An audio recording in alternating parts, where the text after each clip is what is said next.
We're here today to celebrate the official Ireland Rugby World Cup 2023 kit and new training range, all with thanks to Intersport Elvery's official sports retailer partner of the IRFU, supporting Irish Rugby. Delighted to be joined by Irish internationals James Lowe, Garry Ringrose and Tadhg Beirne. Lads, how are we all doing? Great, good, thanks, yeah. How are the jerseys feeling? Yeah, nice, lovely. Not too bad. Tight. Mine's loose. What makes a good jersey? Obviously, I remember back to England in the 2003 World Cup, Clive Woodward had this thing where he didn't want people grabbing the fabric. You know, it has to be tight, doesn't it? Yeah, it does. I mean, they look half decent as well, which is always a plus. But no, the tight feel does help. Yeah, can't complain. Do you have any jerseys at home of sentimental value from your games? Yeah, I usually do try and swap after a game. There's a few special ones, I guess. I got Will Jordan's at home. Obviously, he plays for Tasman, which is my home province. David Havili, who I grew up and went to school with as well, so I've got his. And you know, Sean Maitland, Monty Ioane. There's a few boys along the way that I'm pretty happy to have their jerseys. Yeah. Garry, would you ever not want to swap a jersey? Yeah, name and shame. Come on. No, I have all my jerseys at home. Obviously, there's a few special ones that have a bit of meaning behind them. But yeah, I've all of them upstairs in the attic. So not that I look back at them often, but the odd time if I get one signed or if I have two of the same, it's pretty cool looking over some of the, obviously as the cap number, who you're playing that day, and then it kind of brings you back to that moment. So lucky enough to have a couple of special memories in there amongst the 50 caps. Which stands out in terms of meaning? I'm trying to think. Yeah, there's a few. The one or two coming back from injury and getting the chance to play, because they always makes the game feel a little bit more special, because I haven't been on the sidelines for a while. Yeah, like I suppose recent tours down to New Zealand's pretty cool. Some of the November series wins, and then the Six Nations as well. So You just name it every game, are you? yeah, pretty much. Yeah. They all It's a big attic you have, Garry. Yeah, exactly. Oh, it's a big gaff. You should see it. This is not the gaff you went to after the Grand Slam. No, that was his parents. That's another That's big even gap. bigger. Yeah, the apple doesn't fall far from the tree anyway. Tadhg, are you a swapper or a saver of jerseys? A bit of both, I suppose. Sometimes I might go in and ask. Obviously, if you get asked, you'd never say no. It's a nice thing to be asked to swap jerseys. Yeah, so sometimes I do, sometimes I don't. After a loss, I'd probably find it harder to go in and ask to swap a jersey, to be honest. Yeah. So how's it been? How's pre-season been? Are you getting back into the rhythm of preparing for the new season? Yeah, I think so far, like the first 2 weeks were good. We were put through the paces a bit, but not too extreme. And then probably today was the worst one by far. So we're all feeling it today, I think, after today's session. But it's been really good and enjoyable, and feel like we're getting a lot out of it thus far. Give us a flavour of the pain threshold you got to go through. It's hard to explain. I'll just say you're lucky that the three of us are here right now. Yeah. And how long does it take to get back into that full fitness? You've had a break to get fully conditioned to start playing matches again?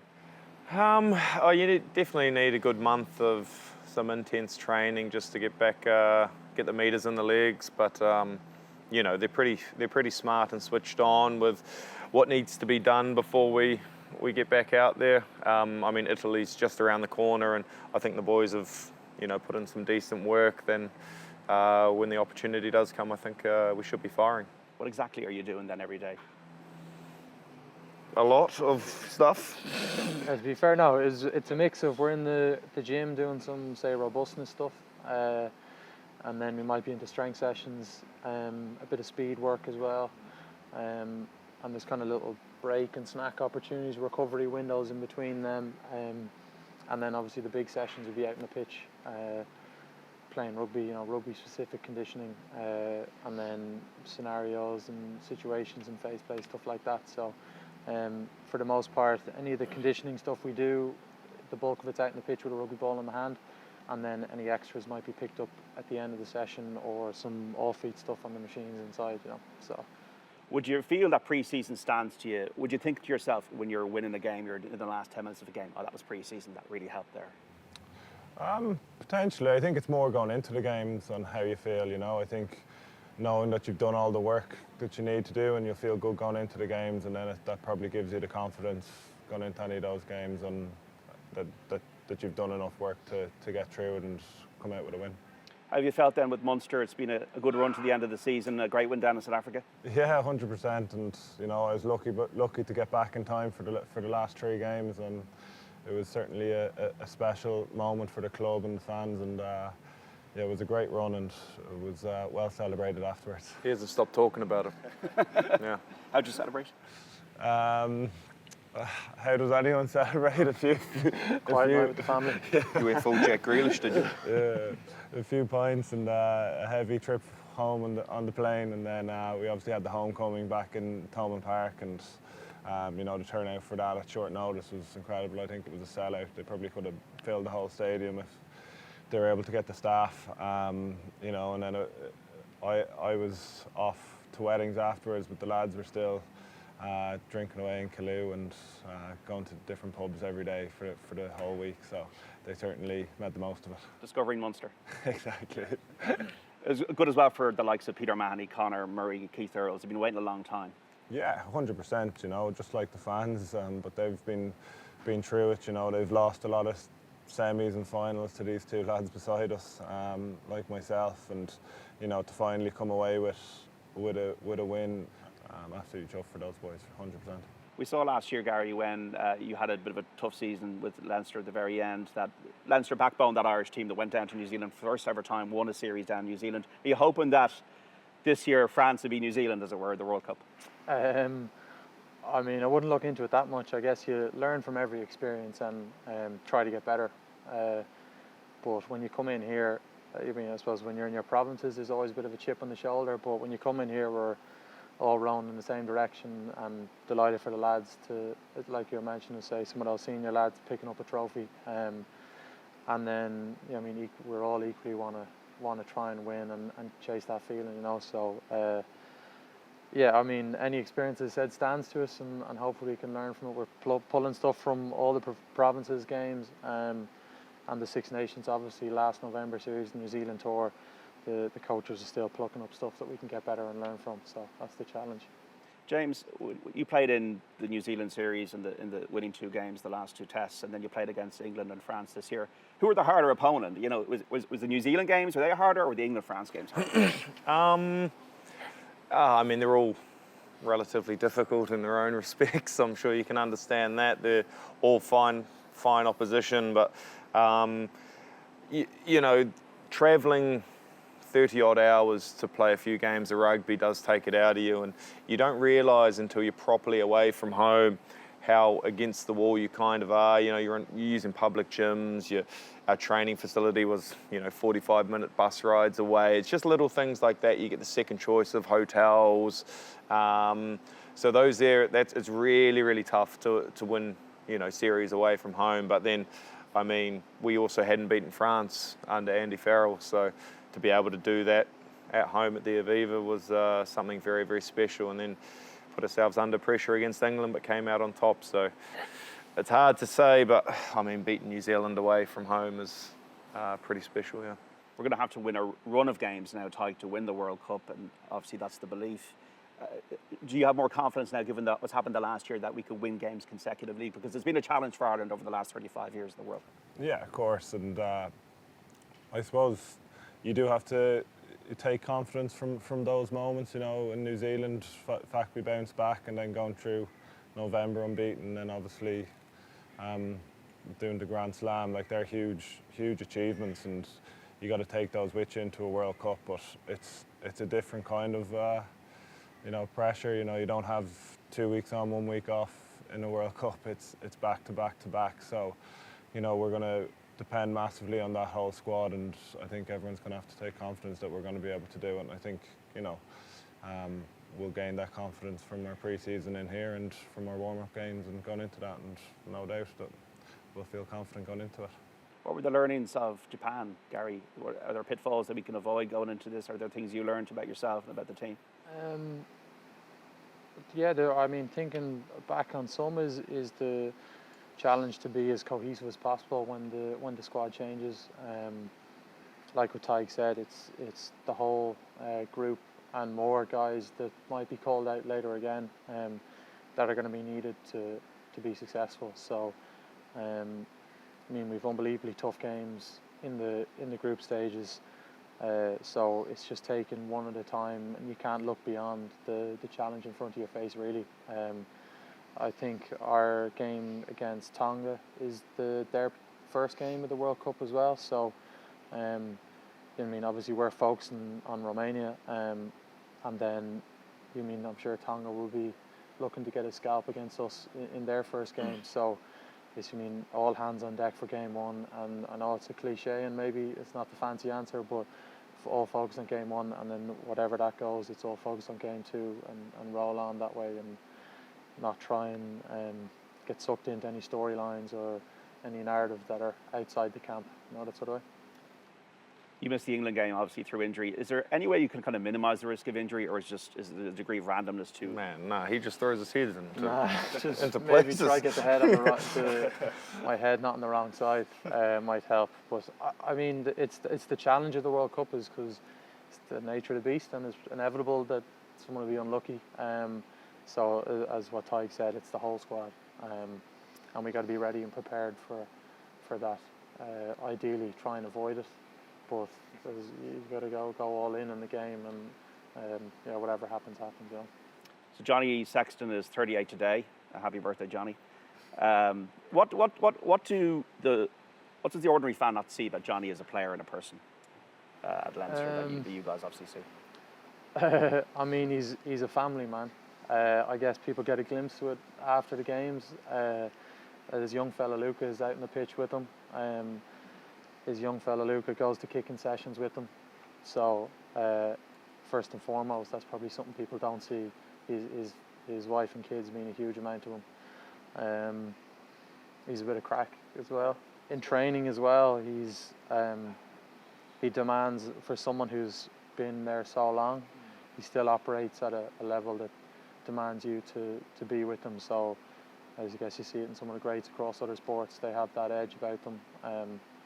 That get the most out of you. So he's pretty good in training to get the most people around him. No, like Garry said, the standards that he demands of us, he demands of himself as well. So it's a reflection of him that he's managed to last this long and play at such a high level to 38. And I don't want to say too many nice things about him. And does that then imbue you with the standards that you will then feel that, does it contaminate in a positive way everybody else? I think it does, yeah. To have, your emotional leader being the one who is also really, really good at rugby, demanding so much of you. We're all in the same boat, rowing in the same direction, and when you've got a man like that at the helm, it does mean a lot to the team. And there is a soft side about him that, people probably don't see, and Garry touched on there, but I'd rather have him on my team than be playing against them for sure. Do you have an emotional leader at Munster? Is it yourself? Yeah, everyone knows Pete, so he wears his heart in his sleeve when he's out in the field, so, and he's much like Johnny, isn't he? He's a family man, and I suppose they're the sides that people don't see to all of us, I suppose. It's people just see the rugby side of it. So there's a lot of leaders in this team for sure. You talk about Johnny leading standards, and I think that's definitely rubbed off on everyone. And you've a lot of boys pushing standards here, like Tadhg Furlong, Garry, Lowe. They're all pushing standards, and that's probably a credit to the environment that not just Johnny has created, but also the coaching staff here for sure. An enjoyable environment, it seems. Yeah, very much so, and I think. Man, we had a week off, and it got to Monday, and I was like, man, I want to go back to camp. It was like 3 days at home, and I was like, man, you miss it, you actually do. I don't think, you don't realise how lucky we are until we, take the week off, and I was pretty buzzing to come back in. I'm not going to lie, it's pretty cool, unique environment. So, in terms of Downtime, are you golfers? Are you card players? Or are there things you do together as a group? Dabble at golf, but not very good. Try to golf. Yeah, Gary's got a well. bad case of the shanks at the moment. Right. Okay. Yeah, he'll openly admit that. Yeah, there's What a, else? Social committee organises a couple of things. Kilcoyne is one of the funniest humans in the world to have at the helm, who leads that, and a very, very witty man, and you don't want to get caught into a battle of words with him because you'll come off second best. So, would you guys room together then? Would you be in individual rooms at a World Cup, or would you share? I'm not sure. Last World Cup we were sharing all right, but I think from what I've heard anyway, this time we've the hotel. Every team has the hotel to themselves, so I'm not sure if we get our own rooms or not, potentially. And We'll Andy find Farrell, out if we get there. Baz, what have you learned from him as a coach in terms of his method, in terms of the way he looks at the game? I mean, how he views attack and what he expects of you to deliver on attack.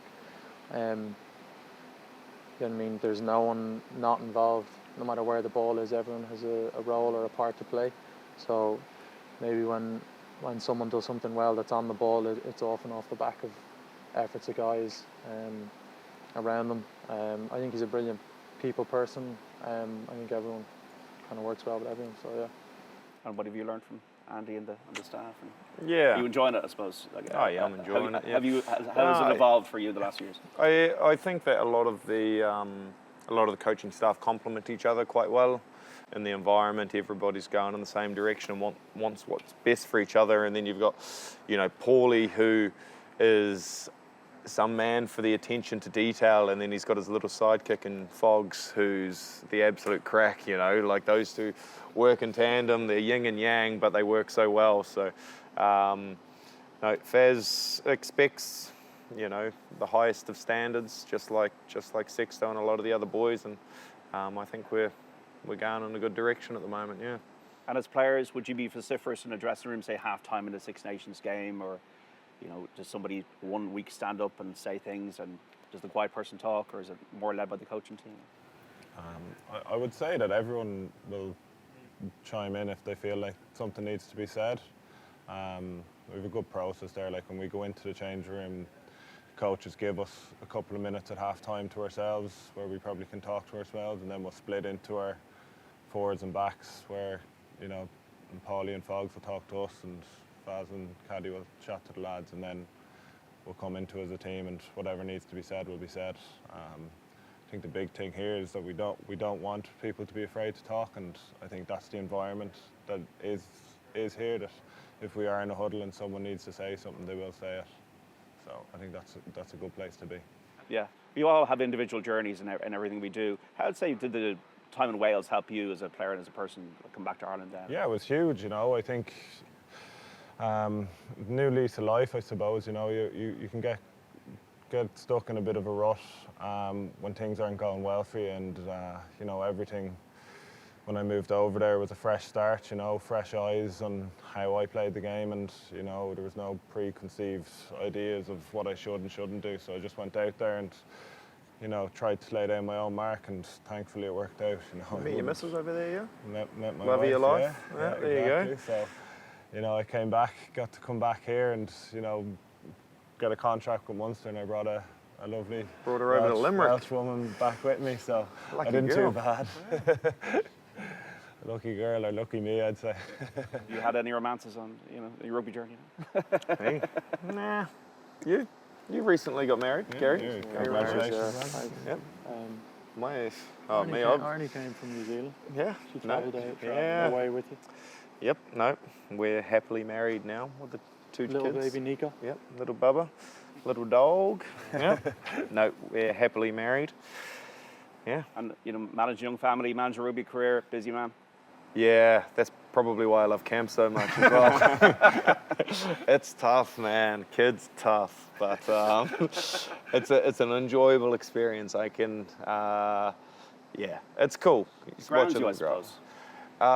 Yeah, because you can't go anywhere, for sure. He's a legend. Absolutely loving him bits. And, I don't know if we'll get a hurley into him yet, or he might play rugby. Golf stick, man. Yeah, I know. Yeah, he could be my retirement plan, please God. Yeah.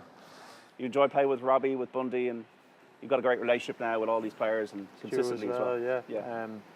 Yeah, it's like any time you get to take the field with any of those three lads, certainly in recent times, obviously Jimmy stepped in too, Ozzy as well, covers a bit of 13. But yeah, it's we're all challenged to be cohesive with each other. In every second session, it's a mixed pairing. And yes, I consider myself lucky to play with those lads. Who are the team to beat at the World Cup? Romania. Yes. That's our first. Yeah. First and foremost. Very good. Look, there's the group we're in is obviously a very tough group.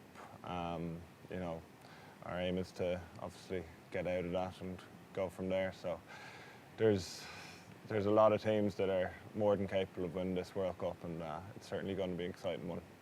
So Scotland is, everybody talks about South Africa and ourselves, but Scotland can't be underestimated. They've definitely improved the last couple of years. Yeah, big time. They run us close, and I've been beaten a few times by them. So, themselves, Romania and Scotland, that's our challenge. You're on a very tough side of the draw, really. You know, you've got France, New Zealand on the side of the draw. It's going to take the form we've showed the last year. Yeah, bit of crack, isn't it? Going to have to beat them along the way somewhere. So, to make it out of the pool is obviously the first battle, and then the crossover game with either France or New Zealand. Look, is that who we could? Potentially. Yeah. Italy even. Look, it's exciting, but we've got to be prepared for absolutely everything, and I think we're in a good place to be able to put our best foot forward, and come September, we'll jump at the opportunity. Do you think it'll be something to be talked about, our record at the World Cup, our belief of winning it? But given we won down in New Zealand, we won the Grand Slam. From you guys. Yeah. Well, you guys don't talk about it. So this is almost like two separate conversations. The conversation in the media bubble, and there's the conversation you guys have yourselves. I think that's the case in any kind of environment in sports. I think you kind of have to focus on yourselves massively. You know, we'll take what we can from all those victories and all the losses as well. We'll take what we can, and as we said, and I know it sounds cliche, but it's always about the first game that's in front of you. So you will not work. You will not look past, say, well, what do we have here next week? This is it. Yeah, exactly. Yeah. But you're buzzed about it. This is what it's all. This is why you do this. The World Cup. Yeah, it's exciting. I mean, the squad's pretty competitive, so the lucky ones to go out there, we'll throw everything at it to represent all the boys in the country, obviously. So. Yeah, because we're going to have such a huge support. Like, it's not too far to go. It's going to be epic. Yeah, 100%. And I think, thankfully, from the way we've been playing over the last year, we've created a good buzz around the country, and I think that's what makes it more exciting as well, knowing that, you know, Irish fans are one of the best in the world to travel anyway, but we know for sure we're going to have sellouts, and majority are going to be in green in those stadiums. So, you know, we'll be certainly playing for those people as well. Got the jerseys as well to show for too, so exactly. You know, enjoy them. Tadhg Byrne, Garry Ringrose, James Lowe, thanks so much for speaking off the ball. Thank you. Really Thanks appreciate very your much time. for your time. Thank you. And the best of luck in France at the World Cup. Appreciate it. Yes. Thank you. Thank you. Thank you.